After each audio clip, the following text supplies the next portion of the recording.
When I first met my son's fiancée, she made fun of me. She laughed and said, "Your dad didn't even finish middle school. Can he even find a job with such low grades?" Her dad joined in, saying, "I can't believe he dropped out of high school and doesn't even work." And to add to that, they only serve food for themselves, leaving me out. The fiancé's mom explained cheerfully, "I only cook for my family." At a family gathering, someone said, "I've never seen parents act this way." Feeling hurt by my son and others, I decided to stand up for myself. I told them, "Say what you want," and left the restaurant in frustration. My name is Stephen Walker, and I turned 60 this year. I have a son named Michael, who's 25. Our relationship is rocky, and he rarely visits. I often blame myself for not raising him well, especially since my wife passed away when Michael was young. My wife had been weak since she was young, and she died when she was just 45. At her funeral, I didn't care about the disapproving looks from relatives. I felt lost like a child. My son, Michael, stayed strong, urging me to say goodbye to Mom. But my sorrow only lasted during the funeral. At that time, I was running a real estate business passed down from my father.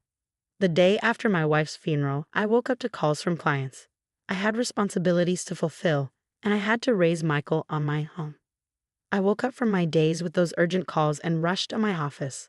Simultaneously, I started attending school events and PTA meetings, trying to fill the void left by my wife. But handling work and school commitments alone proved too much. I reluctantly closed my business temporarily and passed my clients to another agency to focus on being there for Michael. However, when I showed up at one of Michael's school events, he glared at me and said, "Dad, I told you not to come." He even whispered, "Don't let anyone know you're my dad," leaving me feeling like a stranger. Today, as I participate in PTA activities, I wear a name tag with the name Walker, unsure of where I truly belong. I couldn't understand why my son suddenly started ignoring me, but it didn't take long for me to figure it out. "Isn't that your dad over there? What's he doing at school on a weekday? Doesn't he have a job?" My mom remarked, "I heard your dad lost his job after your mom passed away." One of Michael's classmates chimed in. Michael stayed quiet, avoiding eye contact as the teasing continued. I hurried over, trying to explain, "I'm just taking a break from work. It's like your summer or winter vacation." But instead of easing the situation, my words only made things worse for Michael. His classmates mocked him further, saying things like, "Your dad's just pretending to take a break. Your family must be struggling financially." Feeling guilty, I realized my attempt to help only backfired. As Michael faced more ridicule from his classmates, his resentment towards me grew. I felt powerless as I witnessed his suffering, unable to intervene. Countless nights, I found myself in tears, overwhelmed by a sense of helplessness. As Michael entered middle school, he began associating with troubled peers, spending nights away from home and loitering in gas station parking lots until late hours. Cell phones were rare back then, making it difficult to track his whereabouts. With each passing day, Michael's absences increased, leaving me clueless about his activities. I could only apologize when the school called to report complaints from nearby establishments. Whenever I visited Michael's school, he and his unruly friends hurled insults and projectiles at me, further deepening my feelings of inadequacy. Michael's behavior had taken a dangerous turn since starting middle school, leaving me terrified to confront him, fearing his unpredictable reactions. Reflecting on my parenting during his elementary years, I wished I had handled things differently, but I struggled to determine the right approach for addressing his misbehavior. Communicating with a teenager seemed like an insurmountable challenge, leaving me feeling lost and helpless. Michael showed no regard for attending school, frequently skipping classes and even running away during lessons.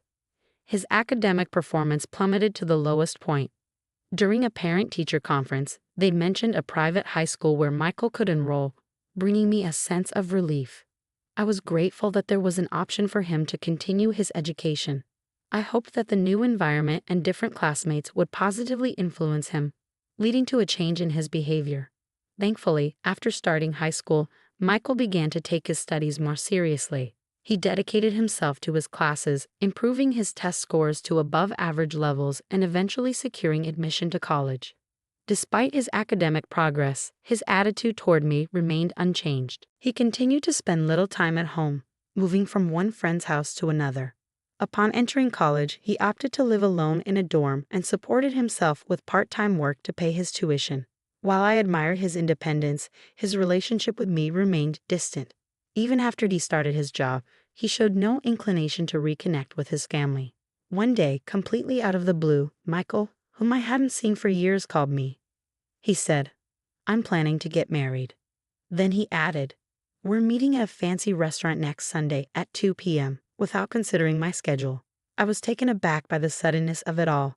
But when I expressed my concerns, he simply responded, "If you can't make it, don't bother," and hung up abruptly. Despite feeling conflicted, I couldn't deny that he was my only son, so I decided to attend the meeting for his sake. When I arrived at the restaurant, his future in-laws were already there, greeting me with rudeness. I retorted, feeling annoyed by their attitude, but they denied having invited me at all. They were as cold as Michael had been on the phone. Meanwhile, Michael stood there with a smirk, seeming like he was up to something. Unsure of his intentions, I reluctantly entered the restaurant. However, instead of discussing Michael's relationship with Sarah, they directed their attention towards me, treating me like an unwelcome guest. To my dismay, Michael began criticizing me in front of Sarah and her family, disregarding the inappropriate timing and setting. Despite my protests, he continued unabated. To make matters worse, Sarah burst into laughter, mocking seriously, "Can someone even find a job with just a middle school education?" Her father chimed in, praising Michael for having a college degree and a job at a prestigious company, contrasting him with me, a high school dropout. Exhausted and frustrated, I almost uttered, "Say what you want, I'm leaving." But before I could, a waiter arrived with the food, apologizing for the delay. I had been so worked up that I had forgotten we hadn't even been served yet. Trying to calm myself down, I resolved to eat quickly and leave. However, when the food arrived, it was only for Michael, Sarah, and her parents. The waiter explained that they had a reservation for 4, giving me a disapproving look. Sarah's mother dismissed me, saying, "He's not part of our family, so don't worry about him," with a fake smile. Feeling humiliated, I watched as the waiter awkwardly retreated. Just as I was about to lose my temper, Sarah's dad interrupted me sharply, declaring, "We don't associate with high school dropouts like you. Our family is filled with bank employees and doctors from top companies. You don't belong here. Please leave." His words stung, and I couldn't hold back. "Is education and job status all that matter to you? Seems like your priorities are a bit skewed," I retorted as I stood to depart. In response, Sarah's dad boasted about his job at Bank of America, emphasizing the importance of education and work history. As I made my exit, I sarcastically acknowledged his accomplishment, but they paid me no heed. The following day, I visited Bank of America, where Sarah's dad worked. Despite being labeled a deadbeat by my son, his peers, and Sarah's family, I knew I wasn't one. After my wife's passing, I temporarily closed my real estate business to focus on my son's well-being. However, I want to make it clear that it was only a temporary measure. Following her death, I transitioned my business to online management to prioritize my involvement in my son's school activities and PTA meetings. When I operated a physical store, my clients were mostly local neighbors. However, transitioning to online management opened doors to a wider clientele, including people from small towns located far from the nearest train station and even Americans living abroad. This shift allowed me to receive more inquiries about renting and buying properties from these individuals. The internet enabled me to expand my property portfolio and reach a broader audience, turning what once seemed like a dream into reality. Moreover, I had a keen interest in stocks and investments, which I pursued as a hobby. Currently, I had $50 million invested in Bank of America, where Sarah's dad worked. Upon reaching the bank, I immediately requested to speak with the branch manager and recounted the events from the previous day. "One of your employees mentioned that this bank values trust based on educational background and work history. Due to that statement, I've lost faith in this bank. Could you please proceed with closing my account?" The branch manager apologized profusely and explained the account closure process, visibly distressed. "Oh, I almost forgot something important. There's a tenant in one of my apartments who hasn't paid rent for 2 years. I've been lenient because he's my son, but not anymore. I sent him a notice demanding payment for 2 years' worth of rent." 3 days later, Sarah's dad and my son barged into my house fuming. Why did you report me to the branch manager? That was sneaky, Dad. And what's with the eviction notice? If you're the landlord, at least cover for me. I sighed and replied, I lost trust in the bank after hearing about their judgmental practices. Are you panicking because of one person's comment? Do you have something to hide? And Michael being family doesn't excuse you from paying rent. Pay up, Sarah's dad retorted. Because of your actions, I received complaints from other clients.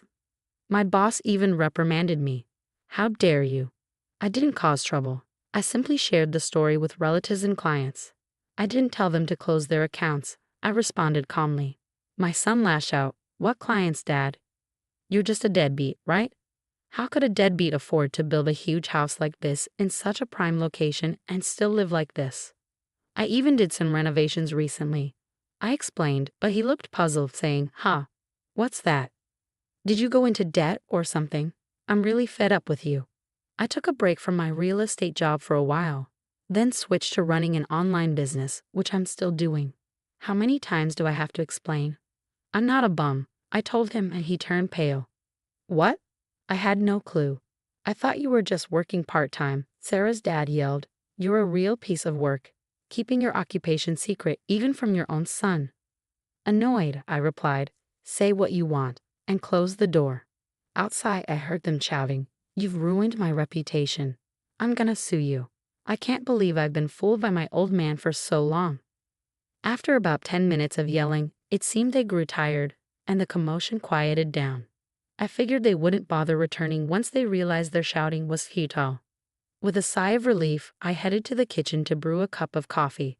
Suddenly, I heard my son's voice outside again, accusing me of being a liar.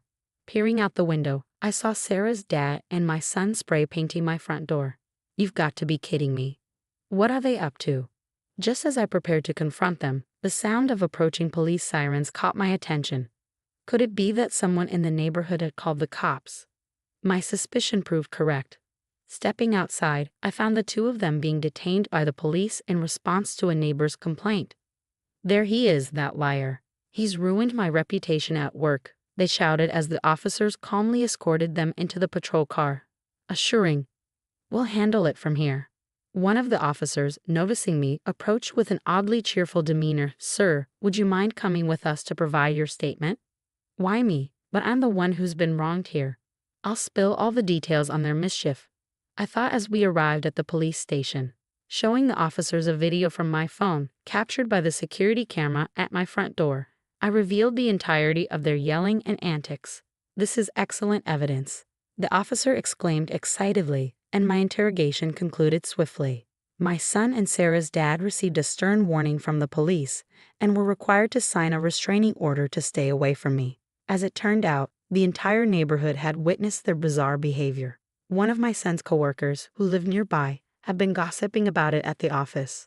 Hey, you won't believe it, but Michael was caught spray painting his own father's house and got taken away by the cops, they exclaimed. I was astonished. Thankfully, I had recorded the entire incident. My son's reputation took a nosedive at work and among clients, resulting in his demotion by his boss. I decided to report the incident once more to Bank of America, where Sarah's dad was employed. Upon showing the manager the security footage from my phone, his expression turned ashen. It wasn't long before I heard that Sarah's dad had been dismissed from his job. Naturally, Sarah called off her engagement with Michael. Both Michael and Sarah's family relocated to a rural area, where they found work at a gas station run by my brother. However, they struggled to adapt, and I had to let them go due to their incompetence. Word around town was that other nearby businesses had similar experiences with Sarah's parents who couldn't hold down a steady job. They bounced between gigs at gas stations and farms as a couple. Additionally, I learned that Sarah had lavished expensive gifts, including watches, on her boyfriends, including my son, and had accrued significant debt as a result. Her parents used their part-time earnings to repay her debts, leaving them financially strained. It remains a mystery how they managed to make ends meet. Fast forward 5 years and my son, now 30, seems to have turned over a new leaf after experiencing kindness in the small town he moved to. He came to me a few times, sincerely apologizing for his past behavior. I was naive and immature. I didn't bother to understand your job and simply dismissed you as a good-for-nothing. I deeply regret it. Witnessing my son's change in attitude, I decided to invite him to live with me. He now works at a company near my home and gradually lends a hand with my work. However, let me be clear, he still has much to learn, and I'm cautious about fully trusting him. While I'm hesitant to delegate all my responsibilities to him, I'll observe his work ethic and attitude closely before making any decisions. If he demonstrates genuine transformation, I may consider passing on the management of my business to him. But if I were to mention this, he might get overly eager and impulsively resign, so I'll keep my plans to myself. Living with my son, I hold on to the hope that one day I'll feel comfortable entrusting him with everything.